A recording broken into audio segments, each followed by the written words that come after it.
because that's what you're doing. You need to state that. Don't just jump in here and start flying through everything. A lot of people forget that. It's a simple little thing, okay? Now, you need to cover your safety equipment. Out here on the ground, all we say is a fire extinguisher that's 10 BC or better, 3 reflective triangles, and spare fuses. When we talk about our safety and in-cab, we got to have a 10 BC or better fire extinguisher securely mounted to the floor. We have to have 3 reflective triangles in the side compartment of the cab, and spare fuses in my door panel. So you kind of see the difference in it. Just got to be a little more detailed on it, okay? Then you can go ahead and buckle up. But when you buckle up, you'll see in your paperwork, it's your responsibility to make Marty buckle up, or anyone else who's in this truck has got to buckle up. When you go to get buckled, you want to check your seatbelt.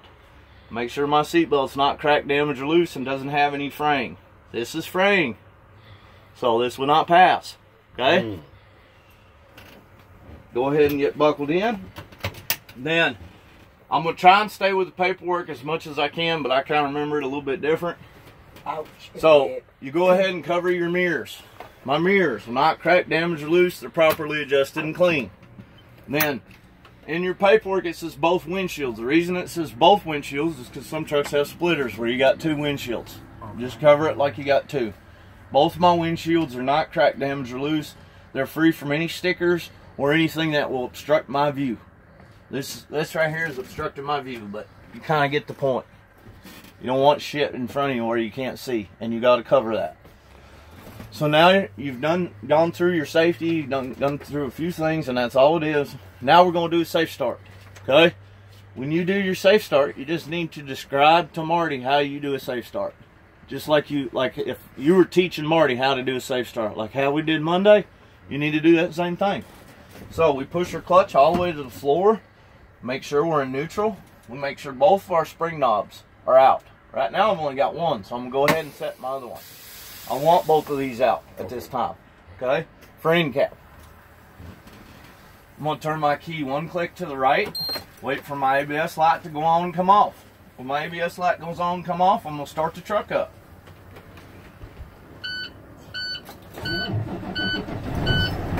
So I've successfully started the truck. Now, right away, as soon as I start my truck up, I'm going to go ahead and check my air horn and my city horn. Because you've got 2 horns in these trucks. Y'all see this right here. You got an air horn. This little button that says air horn. Right. This one is your city. Okay. This one is your air horn. And it doesn't work because one of the students fucking ran into something. But you need to check those to make sure they're working properly. Okay? Before you start diving into anything. Now, we're going to get into our gauges. Okay? Now, on the International, and I'm going to go ahead and cover this just to let you guys kind of see the difference from the Volvo and the International. The Volvo doesn't have this over here, your engine oil and your trans count. And the Volvo doesn't show your voltage either. But during your in-cab, you're basically covering all of these except for your speedometer. You see where my hand's covering? We don't talk about those. I mean, you can. It ain't going to hurt nothing if you do, but you don't need to. Right. You just need to talk about your oil pressure, your water temperature, your voltage, your fuel, your primary and secondary, and your RPM gauge. Those are all the gauges that you're going to talk about. So, part of the paperwork, state changed it here a while back. You have got to touch the gauge that you are talking about. So make certain whatever gauge you're talking about, you're going to talk about the right thing. And I like to just go in order. The paperwork kind of goes, I see that. Bounces around. I start right here, and then I go here, and then here, and then here, and then here. That way I know I get them. Right. Okay. Now you can do it that way, just as long as you cover it, right? Right. So, my water temperature gauge is in the normal range, and the gauge is working properly. My oil pressure gauge is in the normal range, and the gauge is working properly. My RPM gauge, you can give it a little rev if you want to. The gauge is working properly. The voltage gauge is in the normal range, and the gauge is working properly. There's fuel in the truck, and the gauge is working properly. Now y'all see this right here where it says 1, 2? Yep. Yes, sir. My primary and secondary air tanks are building pressure. They're working properly. Full tank air pressure is 120 psi. You gotta remember all of that, okay? Okay. Now, before I go any further, I've gone through my gauges. Now, I'm getting ready to start, you know, and I should have talked to y'all about this before we got kind of a little bit further in, but when you do your in-cab per testing only, you're going to be getting your lights, having your lights checked out here on the ground. Marty's going to be, you know, thumbs up, left indicator, right, four ways, headlights, high beam, and all that. But you, during your in-cab, you also have to test just your indicators. Not your lights, but your indicators, okay?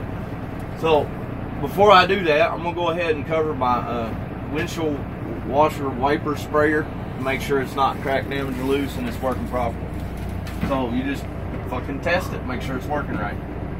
And I'm out of fluid, but whatever. Now, shit.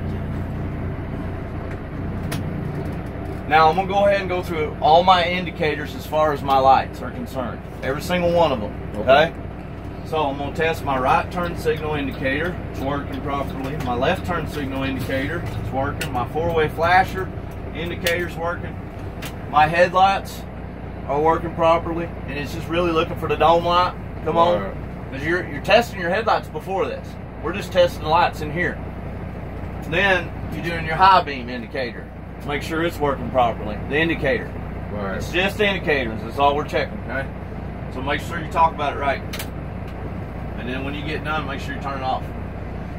So you guys kind of see. You can use a little flow. I went through it like this. Worked my way out. Right. I mean, and sometimes I forget and I do the air horn, city horn after I've done that. But per the paperwork, try and stay with it as much as you can. Okay. But now we're getting to some stuff that it's going to get a little hairier as you go along. There is stuff in here. Let me see your paper. I'll show you. As far as basically from number 26 all the way to fucking 37, there is autofills in there. A lot of autofill. Yeah. Damn. If you don't do it word for word and talk about the numbers right. Okay? So, first thing I got to do, and I've already stated it, but I want to check it anyways. I got to make certain I got full tank air pressure, 120 psi. You always have to have full tank pressure before you go any further, okay? But before I get into testing my brakes, I got to test my heater and my defrost, okay? So you're going to set it to heat, and you need to feel down here, make sure it's working properly, and then you're going to go to defrost, and then feel up here, and actually do that, make sure it's working. Because now, after I've done that, after I've done heat and defrost, the fucking alarm should be going off. I got to be real careful about what I'm starting to do now, after this. Because this is where it gets real serious. As far as you can fail. I mean, we had one guy that failed just because he said one word wrong. And we had one fail here last week because he didn't say the number. I mean, it happens every single week. So you got to have these numbers right, okay? First thing we got to do is we got to shut the truck off. Because we're getting ready to test our brakes. That's what we're going to be doing. Can't do it with the truck running, guys. Right? I mean, if the truck's running and I'm trying to test my brakes, it's just going to keep building air. This shit ain't going to work. So we have got to turn the truck off. But when we turn the truck off, we don't want it all the way off. We need to turn our key back to accessory. That's where it says in your paperwork, no power, no alarm, you fail. If you don't have your key on accessory mode, you're not going to see your lights and your buzzers. And you're not going to hear them. Okay? So whenever you turn the truck off, leave your hand on the key. Just leave it there. Turn the truck off. Let it die. Then turn it back like you're going to do a safe start. But you're not going to. You're going to leave it off. Okay? Yes, sir. Next, we have to stabilize our brakes. After we stabilize these brakes, those have aids for the next little while. Once we push them in, they got aids. And it talks in your paperwork, this action normally takes 12 to 15 seconds. Just give it a little bit of time to stabilize. Y'all kind of felt it, right? Yes. It'll kind of rock a little. Give it a little time so it'll stabilize because you're getting ready to test these. And as everything else, and if y'all haven't noticed, everything else, it's a process. When you drive these trucks, it's a process. So, the first thing that we were going to do is what we call the applied brake test. You apply your foot to the brake pedal. Okay? You can't lose more than 4 psi in 1 minute. This is where I'm talking about as far as this is all word for word, guys. You can't change this shit up at all. Okay? So, I'm going to do my applied brake test. Now, when you do your applied brake test, you have got to get a timer out, or you got to have Marty time you. It actually has to be a whole fucking minute. So, the first one, let me get my phone out here. We're going to set the timer. I've got it set for 1 minute. And I want to be able to see, because I'm not supposed to lose more than 4 psi in this minute. Okay? So, put pressure on your brake, nice and firm, and then start your timer. You shouldn't lose more than 4 psi. Where's that at? Where's 4 psi? I see it. Air gauges.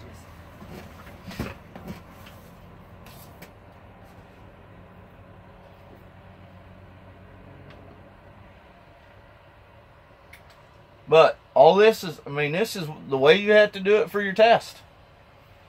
If you're not timing it, then Marty's got to time it. But you have got to do it for a whole minute. You got to hold your foot on that brake nice and firm, okay? Mm-hmm. So it went down a little and then it just stopped. So it's holding good. So for purposes, we'll say our minute's up. Alright? Okay. Now we're going to do what we call a low pressure warning brake test. We're going to fan our brakes down until both our warning lights and buzzers and both our tanks come on before 60 psi. Right. On or before 60 psi. And that's all. You got to do it word for word. I know I kind of said it a little bit different, but just do it word for word. So I'm going to fan them both down. Make sure both my warning lights and buzzers come on in both tanks. Man, that was less than on a minute. 60 psi or before. So y'all saw. I just fan my brake down. That's all you need to do. Bring it down until you got both of them lit up. Okay? That's successful. Right. Now, y'all noticed in the first one, we're watching our timer, right? And we're watching here. And our second one, we're kind of watching here, right? Yes, sir. Now, the third one is called Emergency Parking Brake Automatic Activation Test. Long fucking word, but it's not that hard to remember, okay? Our eyes need to be there. We need to be staring at those knobs, okay? Because just, you might hear that pop, and only one of them goes. We need both of those to set during this time, both of them. But at the same time, y'all notice I'm not touching them. I don't even get near them. They got 8s, okay? So, I'm going to continue to fan my brakes down until both my spring knobs pop out between 20 and 45 psi. It's all word for word. Right. So, I'm not looking there. I don't give a shit about that. I care about this.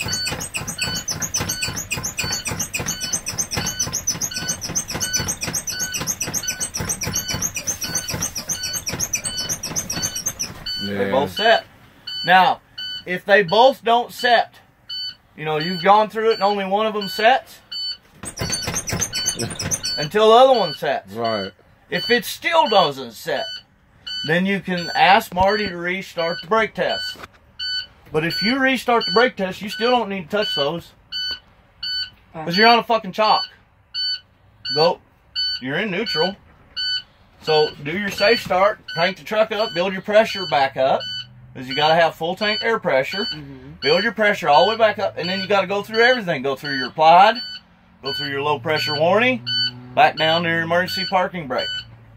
So you kind of see. You're testing the whole system. Then you're testing your warning lights. And you're testing your spring knobs. Okay? Any questions about that? Because I mean, all this stuff, there's a lot of auto fail in here. I mean, these people fail. Only one will pop out, or they'll think only one popped out and they'll both be out and they'll restart it. I mean, it's a damn, you got to do it per the paperwork. Exactly. There is no leeway on that. Timing still stays the same as far as how much time you get in the truck if it don't pop out. Like as far as they say you got 15 to do your in cab. Yeah, you got 15 minutes. Okay. That's it. So if they don't pop out, then what does that mean? That means that something's wrong with my air? no, it's just sometimes they don't pop out. You gotta go back and redo it. Gotcha. But first, you want to fan down. You fan it down. If it still doesn't pop, then go back and restart it. Okay. And try and get them both to pop. Alright. It's just sometimes only one of them will pop. It's just... Physics. There we go. Now, we need to perform a safe start again. Okay. Well, both my knobs are out, so I still don't need to touch them. Okay? I can see they're out. Make sure I'm in neutral. Well, this whole time I have my key on accessory. Right? Mm-hmm. So I don't need to fucking turn it off and then back on. I just need to start the truck. Oh. Now, you need to talk about building your air pressure back up. It Right. says in your paperwork that from 85 to 100 should take no more than 45 seconds or something like that. I wouldn't be as concerned as much as that as just stating I need to build my air pressure back up.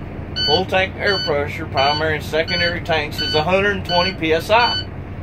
So just in the internationals, just hold the throttle all the way to the floor. It's got a governor, it ain't gonna blow up. Okay?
You guys do this a little bit, you hear that fucking relief. You know you got full tanks before you even, when you hear that relief kick. When it goes, psh, means you got full tanks. Without even looking here.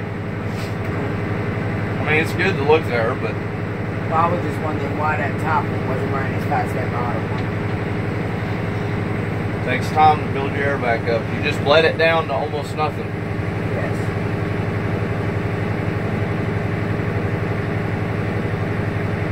We got a lot of truck here that we got to fill the pressure up. Y'all hear that? Yes, sir. Full tank, both tanks, 120. So now we're gonna do tug tests, okay? Now tug test per the paperwork, you got two different ways you can do it. You can do your tug test in reverse, or you can back up off your chalk and do your tug test in first. I like the reverse one. It's just easier. Okay? So during my tug test, I don't need to have my foot on that brake at all. That's another one of those, that's an auto fail. So you just keep your foot on the floor for your tug test, okay? Push your clutch down, go to reverse. Now, I'm gonna stay with the paperwork. We need to do a trailer brake tug test first. That's the first thing we're gonna test. Whatever we're testing has got to be out. So if I'm testing my trailer brake, it needs to be out. My tractor brake needs to be in. See what I'm saying? And then just tug on it. Rock the boat. Y'all feel that? Just tug on it. Now I'm going to do tractor brake. So I set it and then release my trailer. Because I need my tractor brake to be out. Now I'm going to tug on it. That's successful. I did my tug test. That's it. Okay?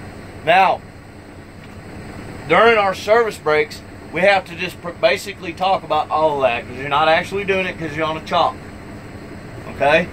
So, our service brakes. To test my service brakes, I'd put the truck in like third gear, release my brakes. I'd have my hands hovering the steering wheel. I'd drive up to like 5 miles an hour, push my clutch in and apply firm pressure to my brakes to make sure that the steering wheel is not shifting to either side and to make sure that my brakes are working properly. Those are the two things you're checking.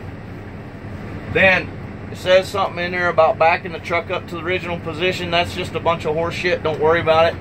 It's from an old one. You're sitting on a chalk. You ain't. I mean, now if y'all want me to, I will show you the other way to do your tug test. You can do it either way. Do you want to see it? Yeah. Okay. So here's our other tug test. Both of those are out because we just got through our emergency parking brake, right? The other tug test, to do it, you'd put your truck in reverse. You back up with just a few feet, like so. Then go ahead and do your trailer brake. Put your truck in first. Get your right foot on the floor, because if your foot is on that brake, you can fail. And then tug on it. Now, I'm going to do the tractor and then tug on it in first. So you can see the difference. When we do it in reverse, we just go ahead and do it. If we're going to do it in first, we got to back up off the chalk a little bit. And that's all it is. So you do it either way. You can do it first, you can do it reverse. I just do it in reverse, because it's one less thing that you just put it in reverse and then roll with it. See what I'm saying? So any questions about in-cabin itself? Well, you want to go through the whole process, like, all right, we getting examined now. You want to just say, shh, done. Huh? Get tested. Like, you go through the whole process. You want me? He wants you to do it. Yeah, he wants you to do it again. Like, don't.